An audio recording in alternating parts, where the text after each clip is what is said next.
2 miliar. Selamat mendengarkan. Louis menampuk wajah Marsha yang memerah. Wajahmu memerah. Apa kau menyukaiku? Tanya Louis menyeringai dengan senyuman dingin, sedikit menghina. Napas Marsha terlihat menjadi lebih cepat naik turun, melihat pemandangan di depannya seperti ini. Rambut basah dengan aroma mint. Wajah memerah dan napas naik turun. Dengan impulsif, Louis pun sudah memutuskan hukuman yang akan dia berikan untuk Marsha. Louis mengangkat Marsha ke atas bahunya, lalu melemparkannya ke ranjang Marsha yang besar itu. Baju handuk kimono Marsha tersingkap, sehingga memperlihatkan kulit putih mulusnya. Marsha segera duduk dan segera mengeratkan baju handuk kimononya itu. Mengapa kau menutupinya dari suamimu, sementara kau mengizinkan pria lain memegang tanganmu? Tanya Louis mengejek. Marsha merasa takut melihat Louis seperti baru saja kerasukan. Marsha memundurkan tubuhnya, lalu mau berlari keluar kamar. Namun gerakannya tidak secepat tangan Louis yang lebih dulu menarik kakinya. Marsha pun kembali terjatuh di atas ranjangnya.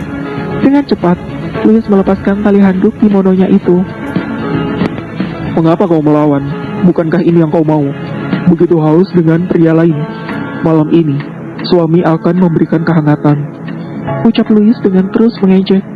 Melihat tubuh Marsha yang terlihat murni itu benar-benar terasa membuat kepala Louis meledak. Ingin menunjukkan dominasinya. Dan juga, akibat mengabaikan perintahnya, Louis tidak dapat menahan dirinya lagi. Louis mengkungkung tubuh Marsha dengan tubuhnya dan dengan serampangan mencium di sana-sini. Terkadang menggigit tubuh Marsha. Buliran-buliran air mata nampak terjatuh di wajah Marsha. Namun Louis tidak memedulikan, dia tetap melanjutkan gerakannya. Marsha hanya bisa menangis tanpa mengeluarkan suara, dan menarik erat spray ranjangnya, menahan rasa sakit di seluruh tubuhnya. Louis menidurinya dengan sangat kasar, menggigit dan sedikit menjambak rambut Marsha, menyalurkan kebutuhan biologisnya sekaligus kebencian pada Marsha. Setelahnya, Louis meninggalkannya begitu saja dan kembali ke kamarnya. Marsha meringkuk di ujung ranjangnya sambil menangis dan menahan sakit di sekujur tubuhnya karena telah disiksa oleh Louis. Marsha melangkah pelan ke kamar mandinya dan mengguyur tubuhnya yang luka karena permainan Louis tadi. Marsha mendesah karena kulitnya terasa perih. Semua terasa perih karena ini adalah yang pertama baginya. Selesai membersihkan aroma Louis dari tubuhnya, Marsha melangkah pelan naik ke ranjangnya, meringkuk sampai terlelap. Di pagi hari, ketika terbangun, Marsha melihat sebuah cek tertera 2 miliar disertai dengan catatan. Untuk membayar keperawananmu. Kelak, jika kita berpisah, aku tidak memiliki hutang kepadamu. Isi catatan Louis. Dia menganggapku pelacur. Pikir Marsha penuh marah sambil meremas kertas tersebut. Marsha segera bersiap pergi bekerja. Ini adalah hari pertamanya bekerja dengan Jun. Namun, sebelumnya Marsha minta izin datang terlambat. Marsha ingin pergi ke rumah sakit untuk minta diinfus. Dirinya merasa demam dan tidak enak badan karena kejadian semalam. Setelah diinfus, Marsha bergegas meninggalkan rumah sakit. Di depan rumah sakit, Marsha bertemu dengan orang yang sedang meminta sumbangan. Mereka adalah kelompok dari lembaga kemanusiaan yang bergerak memberikan bantuan kepada pasien-pasien cuci darah. Marsha menghentikan langkahnya, lalu mengeluarkan cek yang tadi diberikan oleh Louis kepadanya untuk membayar keperawanannya. Melihat angka yang tertera di cek tersebut, jelas kelompok lembaga kemanusiaan tersebut tercengang kaget. 2 miliar ini bisa menyelamatkan nyawa banyak orang, pikir mereka. Marsha pun tiba di lokasi syuting Jun hari ini. Marsha menundukkan lehernya kepada Jun dan yang lainnya. Maafkan aku karena datang terlambat, tulis Marsha. Tak apa, jawab Jun. Kemarilah dan pilihkan aku kostum yang cocok untuk kegiatan hari ini, ucap Jun. Marsha pun dengan gerak cepat memilihkan outfit yang cocok dengan Jun. Marsha juga memilihkan aksesoris yang cocok untuk Jun. Seleramu sungguh berkelas, ucap Jun kepada Marsha. Kau berjalanlah di sampingku, perintah Jun. Marsha mengernyitkan alisnya. Jun yang memahami kebingungannya segera saja menjelaskan. Kau adalah orangku. Lalu mengapa harus berjalan 1 meter di belakangku? Ucap Jun. Marsha mengangguk paham, lalu berjalan agak beberapa senti di belakang Jun. Ketika keluar dari stasiun TV, para penggemar dan para wartawan hiruk pikuk ramai. Marsha menutupi sedikit wajahnya dengan shawl yang dia pakai. Jun ada menarik tangannya dan segera menariknya masuk ke mobil bersamanya. Hush, hush. Marsha memegangi dadanya yang terasa berdebar tersebut. Baru kali ini, dia merasa menjadi bintang dikelilingi oleh penggemar sebanyak itu. Meskipun itu bukan penggemarnya, namun sudah cukup memberikan sensasi seperti naik roller coaster. Hari ini, jadwal Jun adalah bertemu dengan perwakilan Liu Corporation untuk debut single terbarunya. Liu Corporation termasuk salah satu investor di proyek ini. Marsha yang melihat gedung Liu Corporation sedikit meragu untuk ikut masuk.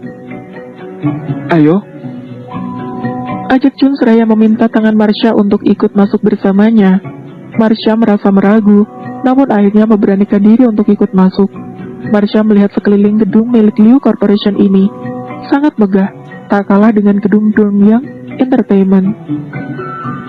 Bahkan 10 kali lipat lebih mewah gedung Liu Corporation. Marsha dan yang lainnya menunggu di luar, sementara Jun dan manajernya menemui perwakilan Humas Liu Corporation. Aku berjalan-jalan sebentar ya, tulis Marsha di notepadnya kepada salah satu tim mereka. Baiklah, kau berhati-hatilah, ucap salah satu tim itu. Marsha melihat-lihat gedung ini berjalan dari lorong satu ke lorong lainnya. Orang lalu lalang nampak sibuk semua. Pantas saja Louis bisa berada di posisi puncak seperti ini.